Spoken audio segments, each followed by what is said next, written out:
Picture this, you're relaxing in your own backyard pool on a Sunday afternoon when suddenly, 3 HOA board members storm onto your property with an official-looking document, demanding you get out of your own pool immediately. That's exactly what happened to me last month, and what came next will blow your mind. They claimed my pool violated some obscure HOA regulation I'd never heard of. They threatened fines, legal action, and even tried to put a lien on my house. But here's where it gets crazy. My neighbors, people I barely knew, started showing up at my door. Not to complain, but to help. What started as one family's fight against HOA tyranny turned into an entire neighborhood rebellion that made local news and changed everything. You'll see the actual documentation they tried to use against me, hear the recorded phone calls with HOA management, and witness the moment when 50 neighbors showed up at an HOA meeting that was supposed to be my downfall. By the end of this story, not only was I back in my pool, but we completely transformed how our HOA operates. 3 board members resigned, new rules were implemented, and my neighbors. They didn't just fight back, they took over. Stay until the end because I'm revealing the exact legal loophole we discovered that every homeowner needs to know about. This could save you thousands in HOA fees and protect your property rights forever. But first, let me take you back to where this all started, a seemingly normal Tuesday that changed everything. Let me paint you a picture of my life before this HOA nightmare began. My name is Sarah, and my husband Mike and I have been living in Willowbrook Estates for exactly 3 years. It's one of those planned communities where every mailbox looks identical, the grass is always perfectly manicured, and the HOA rules are, well, let's just say they're extensive. When we bought our house, it came with something we'd always dreamed of, a beautiful in-ground pool. Nothing fancy, just a standard rectangular pool with some nice landscaping around it. The previous owners had installed it 5 years earlier, and everything was properly permitted and approved. We had all the documentation, the pool was grandfathered in, and life was good. For 3 blissful years, we enjoyed countless summer barbecues, pool parties with friends, and peaceful evening swims. Our neighbors would wave from their yards, kids would occasionally peek over the fence with envious eyes, and everything seemed perfect in our little slice of suburban paradise. The HOA sent their usual monthly newsletters filled with reminders about trash can placement, holiday decoration guidelines, and the occasional passive-aggressive note about dog waste cleanup. Standard HOA stuff that we mostly ignored like everyone else. We paid our dues on time, kept our property neat, and minded our own business. But apparently, that wasn't enough for the new HOA board. Tuesday, July 15th. I remember the date because it's burned into my memory forever. I was working from home, taking a quick lunch break by the pool with my laptop, when I heard our front doorbell ring. Not unusual, probably a delivery or maybe our neighbor Mrs. Henderson with another plate of her famous cookies. What I found instead were 3 people I'd never seen before, all holding clipboards and wearing matching polo shirts with the Willowbrook Estates logo. The woman in front, probably in her 60s with perfectly styled silver hair, introduced herself as Patricia Morrison, the new HOA board president. Mrs. Johnson, she said without so much as a smile, we need to discuss a serious violation on your property. Violation? I was confused. Our lawn was pristine, our house was well maintained, and we'd never received any notices about problems. I'm sorry, what violation? I asked, genuinely puzzled. That's when Patricia pulled out a thick folder and handed me an official-looking document.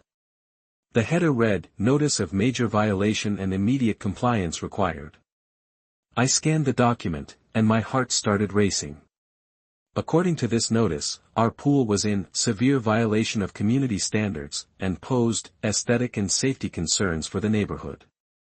The document demanded that we either remove the pool entirely or face daily fines of $500 starting immediately. This has to be a mistake, I said, my voice probably shaking a little. Our pool was here when we bought the house. It's been approved for years. Patricia's companion, a thin man with wire-rimmed glasses, stepped forward. Ma'am, the HOA has recently updated its community standards. All pools must now comply with the new aesthetic guidelines outlined in Section 47B of the revised covenants. What new guidelines? When were these implemented? We never received any notice about changes to pool regulations. The updated covenants were mailed to all residents 6 months ago, Patricia replied coolly. Failure to read community correspondence doesn't exempt you from compliance. I was stunned. 6 months ago. I definitely would have remembered receiving something about pool restrictions. But there they were, 3 official-looking people telling me that my perfectly legal, properly installed pool was somehow now a violation. Look, I said, trying to stay calm, can we discuss this reasonably? The pool has been here for 8 years. Surely there's some grandfather clause or accommodation we can work out. Patricia's expression didn't change. Mrs. Johnson, the new board is committed to maintaining the highest standards for our community. We've received multiple complaints about your pool from concerned neighbors, and we must act in the best interests of property values for everyone. Multiple complaints? From neighbors? That seemed impossible. We had great relationships with everyone around us, and nobody had ever said anything negative about our pool. Which neighbors complained? I asked. I'd be happy to discuss their concerns directly. That information is confidential, the third board member chimed in. But I can tell you that the complaints involve noise disturbances, unsightly pool equipment, and concerns about property maintenance standards. Noise disturbances? We rarely had anyone over, and when we did use the pool, it was never late at night. Unsightly equipment? Our pool pump and filter were neatly tucked behind landscaping, barely visible from any neighboring property. Property maintenance? Our backyard was immaculate. Something wasn't adding up. After the HOA trio left, I immediately called Mike at work. He was as shocked as I was, and we both agreed that something felt very wrong about this whole situation. That evening, we spent hours going through all our HOA correspondence from the past year. We found newsletters, reminders about community events, notices about landscaping requirements, even a lengthy document about holiday decoration policies. But nowhere, absolutely nowhere, was there any mention of new pool regulations or changes to community covenants. Mike, who works as a paralegal, suggested we start documenting everything. We photographed the violation notice, made copies of all our pool documentation from when we bought the house, and started a detailed timeline of events. The next morning, I decided to do some detective work. I walked around our neighborhood, really looking at other properties for the first time with a critical eye. What I discovered was shocking. Our pool wasn't unique. There were at least 12 other pools in our immediate area, many of them larger and more elaborate than ours. The Hendersons 2 houses down had a massive pool with a hot tub and elaborate landscaping. The Patels across the street had installed a pool just last year with all the proper HOA approvals. If our pool violated these mysterious new guidelines, why weren't any of the other pool owners receiving violation notices?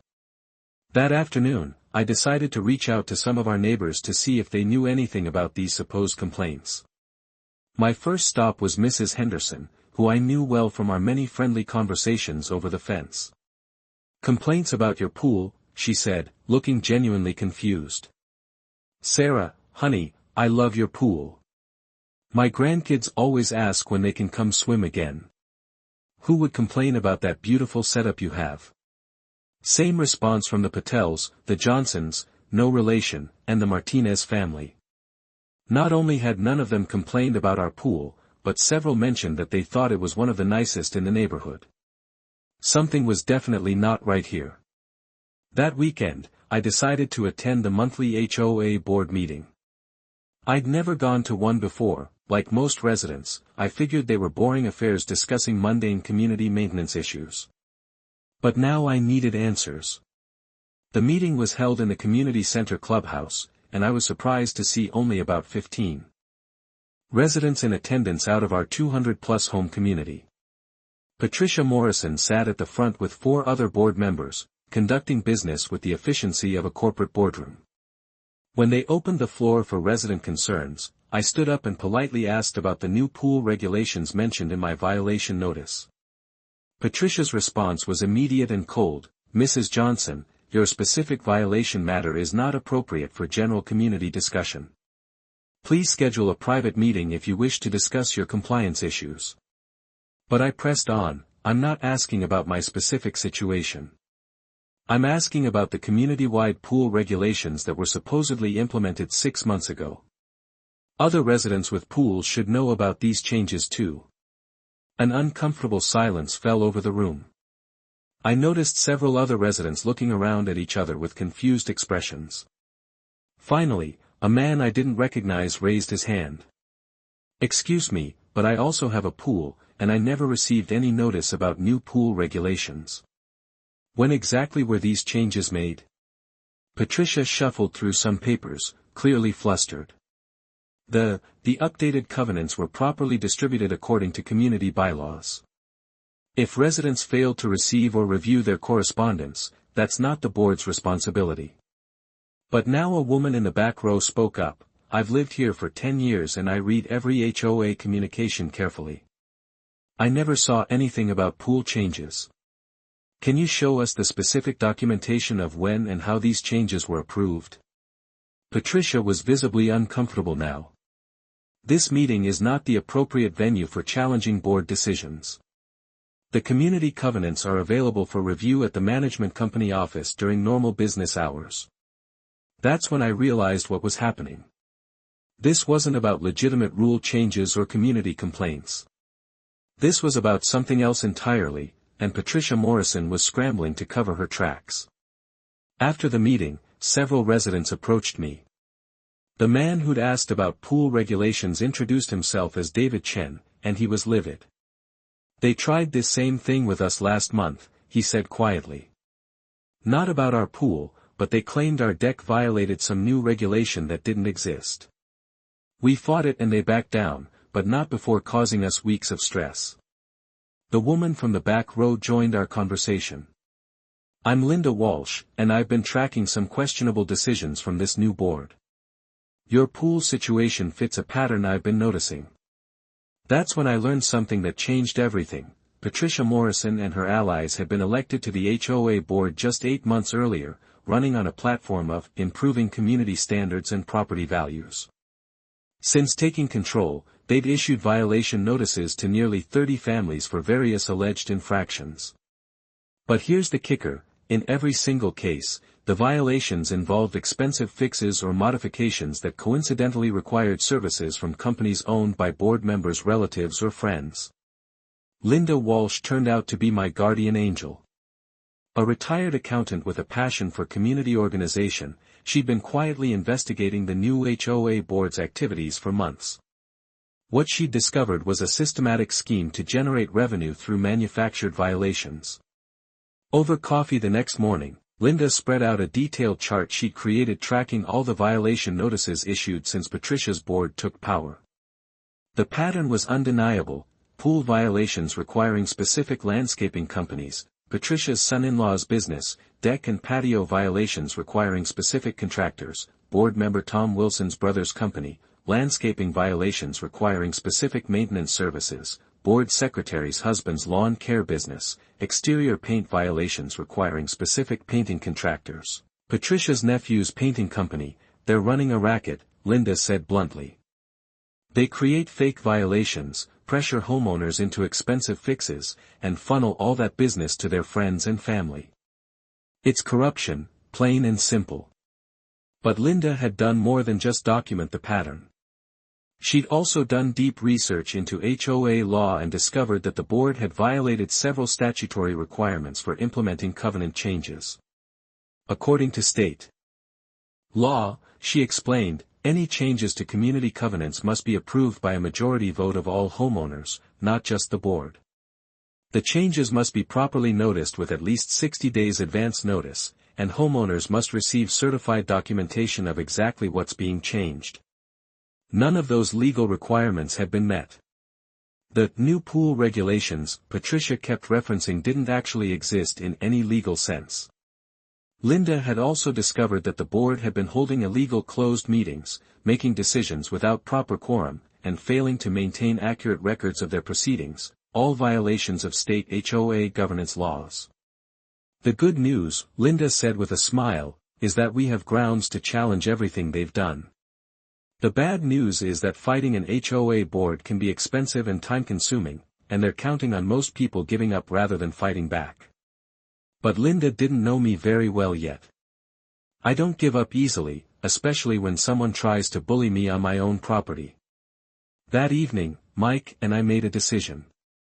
We weren't going to fight this battle alone, and we weren't going to let Patricia Morrison's board continue terrorizing our neighbors with fake violations and corrupt practices. We started by reaching out to everyone Linda had identified as receiving bogus violation notices. What we found was a community of frustrated, angry homeowners who'd felt isolated and powerless against what seemed like an all-powerful HOA board. David Chen and his wife Maria became our first allies. Their deck violation notice had demanded they tear down a beautiful pergola that had been properly permitted and approved by the previous board. They'd ultimately paid $3,000 to a board-approved contractor to make unnecessary modifications just to make the harassment stop. The Hendersons had received a violation for their garden gnomes, which were suddenly declared inappropriate decorative items under new community standards. They'd removed the gnomes they'd displayed for 15 years rather than face daily fines. Young couple Jake and Emma Rodriguez had been hit with a paint violation claiming their house color was non-compliant, even though they'd painted it the exact color specified on the HOA-approved palette just 2 years earlier. Every story was the same: manufactured violations, pressure tactics, expensive solutions that benefited board members' connections, and homeowners who felt they had no choice but to comply. But now we had something none of them had before: organization, legal research, and a plan to fight back. Linda suggested we start by requesting all HOA records through formal legal channels. As homeowners, we had the right to inspect board meeting minutes, financial records, and all correspondence related to governance decisions. Mike used his legal knowledge to draft formal record requests, and we submitted them through certified mail to ensure proper documentation of our demands. We also started a private Facebook group for affected homeowners, and word spread quickly through the neighborhood. Within a week, we had 47 members sharing their stories and documenting the board's questionable practices. The HOA management company's response to our record requests was telling. Instead of providing the documents we'd legally requested, they responded with a letter from an attorney claiming that our requests were overly broad and potentially harassing to board members. That response told us everything we needed to know. If the board had nothing to hide, they would have provided the records without hesitation. Their refusal to comply with legal requirements for transparency meant they knew their actions wouldn't stand up to scrutiny. But Linda had another idea. She'd been researching Patricia Morrison's background and discovered something interesting. Before becoming HOA president, Patricia had been involved in a similar situation in another community across town, where she'd been forced to resign from an HOA board amid allegations of financial impropriety. More importantly, Linda had found social media posts and business registration records that clearly showed the family and business connections between board members and the companies they'd been funneling work to through manufactured violations. We now had documentary evidence of the corruption scheme, proof of their refusal to follow legal procedures, and a growing coalition of affected homeowners ready to take action. The question was, what would be the most effective way to fight back? Our strategy was three-pronged: legal action, community organizing, and public pressure. We weren't just going to defend against their bogus violation, we were going to take the offensive and expose the entire corrupt operation. First, Mike helped several affected homeowners file formal complaints with the state attorney general's office. HOA corruption falls under consumer protection laws, and documented patterns of fraudulent violations constitute prosecutable offenses. Second, Linda organized a petition drive calling for the removal of board members and new elections. State law allows homeowners to call for special elections under certain circumstances, and we definitely met those requirements. Third, I reached out to local media. News stations love stories about HOA overreach and corruption, especially when there's clear documentation and multiple affected families. But we also had a more immediate tactical goal. The next monthly HOA meeting was scheduled for the following Tuesday, and we planned to pack that room with informed, organized homeowners ready to demand answers. Word spread through our neighborhood like wildfire. Social media posts, phone calls, door-to-door conversations. By the weekend before the meeting, we had commitments from over 60 residents to attend. Many were bringing documentation of their own problematic interactions with the current board. Patricia Morrison had no idea what was about to hit her. Tuesday evening, July 30th. The community center clubhouse normally held about 30 people comfortably. By 6:45 p.m., 15 minutes before the scheduled meeting start, we had over 70 residents packed into that space, with more arriving every minute. Patricia Morrison and her board members arrived promptly at 7 p.m. and visibly froze when they saw the crowd. This wasn't the usual gathering of 15 disinterested homeowners they were used to controlling. The meeting started normally enough, with Patricia calling for order and beginning with routine business items. But when she opened the floor for resident concerns, Linda Walsh stood up first. "Madam President," Linda said clearly and loudly, "I'm requesting that this board provide documentation of the legal process by which new community covenants regarding pools and other property modifications were implemented, as required by state HOA governance statutes." Patricia's response was immediate and defensive. "Mrs. Walsh, if you have specific concerns about community regulations, you can schedule a private appointment during normal business hours." But David Chen was ready. "With all due respect, Madam President, this isn't a private concern. These alleged covenant changes affect the entire community, and every homeowner has the right to understand when and how they were implemented." Then Jake Rodriguez stood up. "I'd also like to know why my house paint was suddenly non-compliant after being approved just 2 years ago. Can you show us documentation of when and how that standard changed?" One by one, affected homeowners stood up and asked specific questions about their violations, the legal process for covenant changes, and the board's authority to implement new regulations without community approval. Patricia was clearly flustered and unprepared for this level of organized questioning.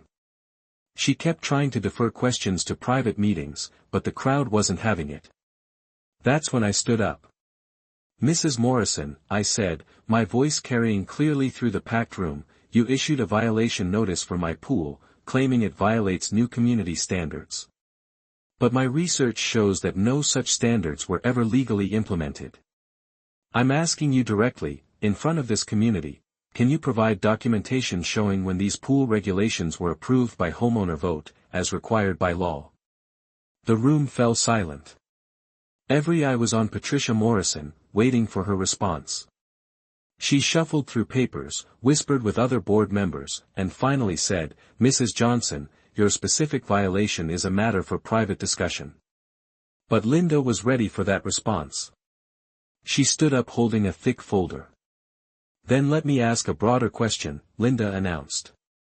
"According to my research, this board has issued violation notices to 43 families in the past 8 months. In every single case, the required corrections involved services from companies owned by relatives or business associates of current board members. Can you explain this pattern?" The room erupted. Homeowners started talking to each other, comparing experiences, and realizing they weren't alone in facing questionable violations. Patricia tried to regain control. "That accusation is completely inappropriate and potentially defamatory. This meeting is adjourned." But David Chen wasn't finished. "Mrs. Morrison, under HOA governance statutes, you cannot adjourn a meeting without addressing homeowner concerns that are properly raised during the designated comment period. We demand answers to these questions."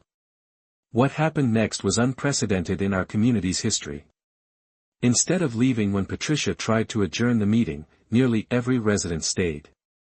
We essentially took over the meeting, with Linda Walsh stepping up to facilitate discussion about the board's actions and our legal options. For the next 2 hours, homeowners shared their stories, compared documentation, and organized our next steps. We established a formal homeowner coalition, elected temporary leadership, and scheduled follow-up meetings to continue our campaign. But the most satisfying moment came when Patricia Morrison and 2 other board members quietly left the meeting less than 30 minutes after trying to adjourn it. They realized they'd lost complete control of the situation and had no good answers for the community's questions. Within a week, our story hit the local news. The reporter I'd contacted was fascinated by the documentation we'd gathered showing the systematic corruption scheme, and she did a thorough investigation that exposed the board's actions to the entire metropolitan area. The State Attorney General's office launched a formal investigation based on our complaints and the media coverage. The HOA management company, facing potential liability for their role in the scheme, quietly began cooperating with authorities and distancing themselves from Patricia Morrison's board. Most importantly for my immediate situation, I received a letter from the HOA's attorney, not Patricia Morrison, formally withdrawing all violation notices that had been issued without proper legal authority. My pool was safe, and I was back to enjoying peaceful summer afternoons without fear of harassment. But our victory went far beyond just resolving individual violations. Patricia Morrison and 2 other board members resigned within 2 weeks of our confrontation meeting. We held special elections and installed a new board committed to transparency, legal compliance, and actual community service rather than personal enrichment. The new board's first action was implementing strict conflict of interest policies preventing board members from steering community business to their relatives or associates. They also established clear procedures for any future covenant changes, ensuring full community input and legal compliance. 3 months later, our community looks completely different. The monthly board meetings now regularly attract 30 to 40 engaged residents. The new board publishes detailed financial reports, maintains transparent communication about all decisions, and actually works to improve our neighborhood rather than exploit it. Several affected homeowners recovered money they'd spent on unnecessary corrections demanded by the previous board. The State Attorney General's investigation resulted in financial penalties against Patricia Morrison and civil liability that's still working through the courts. But beyond the immediate justice of our situation, this experience taught me valuable lessons that every homeowner in an HOA community needs to understand. Most homeowners don't understand that HOA boards have limited legal authority, and many board actions require formal homeowner approval. State laws protect homeowners from exactly the kind of abuse we experienced, but only if you know those protections exist. From the moment we started keeping detailed records of every interaction, communication, and piece of documentation, we built an unshakable case. Patricia Morrison's board couldn't defend their actions because their actions were indefensible when properly documented. The isolation and intimidation tactics used by corrupt HOA boards depend on homeowners feeling powerless and alone. The moment we started connecting with other affected residents, their power evaporated. A handful of people with clipboards and official-sounding titles can seem very intimidating. But organized homeowners with legal knowledge and documentation can stop any abuse of authority. Legitimate board actions can withstand scrutiny. When a board refuses to provide records, explain their decisions, or follow legal procedures, they're telling you everything you need to know about their intentions. Today, as I write this script sitting by my pool on a beautiful summer afternoon, I'm reflecting on how dramatically our community has changed. The neighbors who came together to fight Patricia Morrison's corruption have become genuine friends. We have regular neighborhood gatherings, collaborative community improvement projects, and a real sense of shared investment in our neighborhood's future. Mrs. Henderson's garden gnomes are back in their rightful place. Jake and Emma Rodriguez's house paint is once again officially compliant with the same color standards they'd followed all along. David Chen's pergola remains a beautiful centerpiece of his backyard entertainment area. But more than just resolving individual problems, we've created a template that other communities can follow when facing similar HOA corruption. Linda Walsh has become something of a regional expert on HOA reform, consulting with homeowner groups across our state who are dealing with similar issues. Our story has been shared in HOA reform networks nationwide, and I regularly receive messages from homeowners who used our tactics to successfully challenge corrupt boards in their own communities. The local news story about our situation led to a broader investigation of HOA practices in our area, resulting in stronger state oversight and clearer legal protections for homeowners. Most importantly, we've proven that ordinary homeowners don't have to accept abuse from HOA boards. When people come together with knowledge, organization, and determination, even the most entrenched corruption can be defeated. If you're watching this video because you're dealing with HOA problems in your own community, here's what I want you to remember: you have more power than you think. Patricia Morrison and her corrupt board counted on our ignorance, isolation, and intimidation. They assumed we would pay their bogus fines, hire their preferred contractors, and submit to their authority without question. They were wrong. Every homeowner has legal rights that protect against exactly this kind of abuse.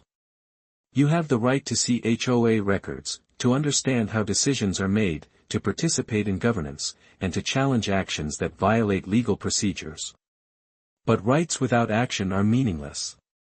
The moment you start documenting problems, connecting with neighbors, and organizing resistance to corruption, you become a force that no HOA board can ignore. Our pool is still here, better than ever. Patricia Morrison is gone, facing legal consequences for her actions. Our community is stronger, more connected, and more beautiful than it's ever been.